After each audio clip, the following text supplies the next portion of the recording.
Tracy, how about some activities for the kids on Super Bowl Sunday? Well, sure, it'll give you guys a minute to run to the water fountain.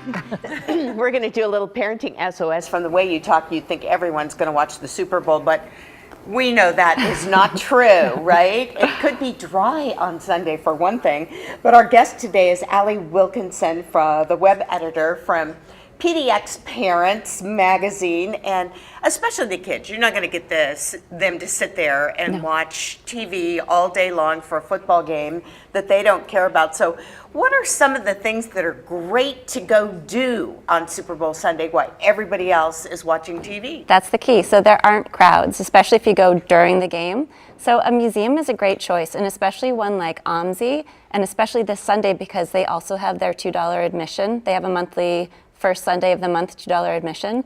So you can get in for only $2 per person for all the regular exhibits. Yes, and there won't be as many people. That is fantastic. And you mentioned an old-time favorite that my kids used to do all the time, go skating at Oaks Park. Oaks Park is so great. It's a nice rink. It's affordable. It's including the skate rental. It's under $10 per person.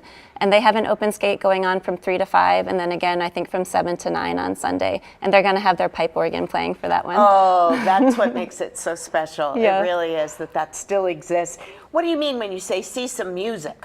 Yeah, you know, they call it Kindy music. It's like kid indie music. There's a really big Kindy music scene here. And one of the great ones is Red Yarn. He does sort of folksy music. He has puppets with woodland creatures and stuff. And he's having a show at the Secret Society in North Portland. So you can see the show, the grown-ups can get some drinks. It's one of those places that has way more drinks on their menu than food, which is my kind of place. Right? You need it for the Kindy music. No, usually I've heard some of it. They're and great. It's actually great. It's they're great really for good. everybody. Everybody likes that. Yeah. And then this sounds so simple, but get outside. Get outside. It's going to be warm. Yeah, even if it's a little drizzly. My kids and I went to the Mary S. Young State Park in West Lynn for the first time on Monday. It's beautiful. You can walk right down to the river. Right to the river. There are all these creeks. They have a lot of beaver activity going on right now.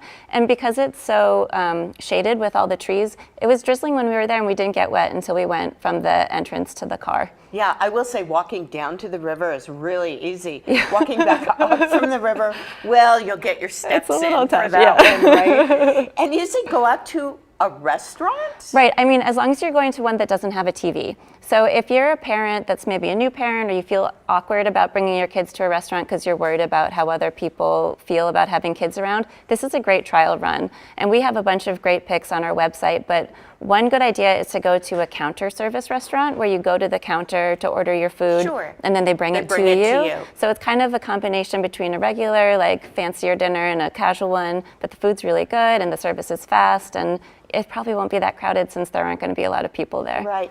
And real quickly, for folks who do want to stay home and watch the game, it's good to have some activities at home for the kids. Yeah, I love to make Play-Doh with the kids because the making it takes some time and then they have, it's unbelievable to me how long they can play with dough. But I mean, hours with the Play-Doh. Arts and crafts are always great.